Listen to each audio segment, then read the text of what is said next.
শরীফ ওসমান হাদির মতো কিছু তরুণ তারা আমাদেরকে ভয়ের সংস্কৃতি ভাঙতে শিখিয়েছে। তারা শিখিয়েছে কিভাবে ভয়কে জয় করতে হয়।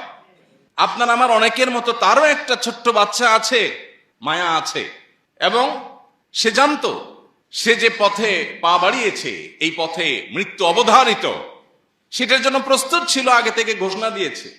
পরিচিত ভাই ব্রাদারকে বলে গেছে, আমি মরে গেলে আমার বাচ্চাদের দিকে খেয়াল রাখিও, জাস্ট ইট, আর আল্লাহ খেয়াল রাখবেন, যথেষ্ট। বহু লেবাসধারী ধার্মিকের চাইতে, বহু লেবাসধারী তথাকথিত আলিমের চাইতে এ ধরনের তরুণরা আমাদের জন্য এই ক্ষেত্রে অন্তত উত্তম উদাহরণ। যুগে যুগে ওসমান হাদিরা ঘরে ঘরে জন্মায় না, ওসমান হাদিরা জেলায় জেলায় জন্মায় না, প্রতি বছর জন্মায় না, কিন্তু এরা আমাদের যুবকদের জন্য শিক্ষা, আমাদের সবার জন্য শিক্ষা, অনুপ্রেরণা। কিভাবে ক্ষুদ্র গণ্ডির ঊর্ধ্বে উঠতে হয়, কিভাবে ক্ষুদ্র চিন্তার বাইরে যেতে হয়, কিভাবে ভয়ের কালচার সংস্কৃতির দেয়ালকে, প্রাচীরকে ভেঙে দিতে হয়, এটা শেখানোর মতো মানুষ ঘরে ঘরে হয় না।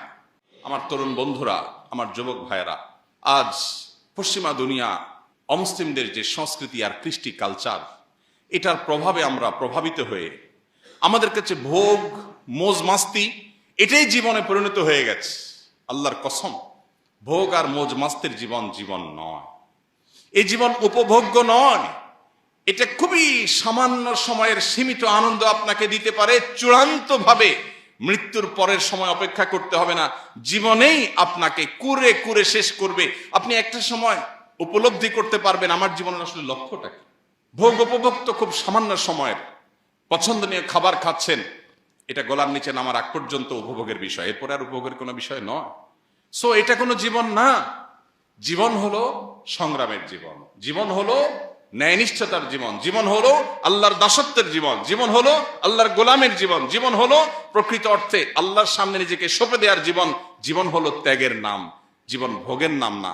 জীবন হলো স্যাক্রিফাইসের নাম, জীবন উপভোগের নাম না। জীবন শুধুমাত্র বস্তুবাদের নাম না, জীবন হলো আখিরাত মুখিতার নাম। মুসলমানের সম্মান নিহিত আছে দুইটা জিনিসের মধ্যে, এক মৃত্যুর ভয়কে জয় করা, দুই দুনিয়ার মোহের ঊর্ধ্বে উঠা। বেঁচে থেকে কি হবে? বেঁচে থেকে কতকাল বাঁচতে পারবো? 1000 বছর তো বাঁচতে পারবো না, মরতে তো হবেই। তাহলে সে মৃত্যুটা কেন গৌরবের মৃত্যু হবে না?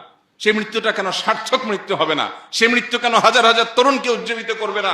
সে মৃত্যু কেন বহু মানুষের বিবেককে খুলে দিবে না? সে মৃত্যু কেন অন্যকে অনুপ্রাণিত করবে না? এই মৃত্যু কেমন মৃত্যু, যে মৃত্যু আমার একজন ভীরু মানুষের মতো মৃত্যু হবে? আমি পলায়ন পর হয়ে মৃত্যু কেন বরণ করব? এই মৃত্যুর ভিতরে কি সার্থকতা আছে? এই মৃত্যু তো সবাই বরণ করে, গরু ছাগলেরও তো মৃত্যু হয়। আমি মানুষ, আমি প্রাণী, আমি মস্তিষ্ক।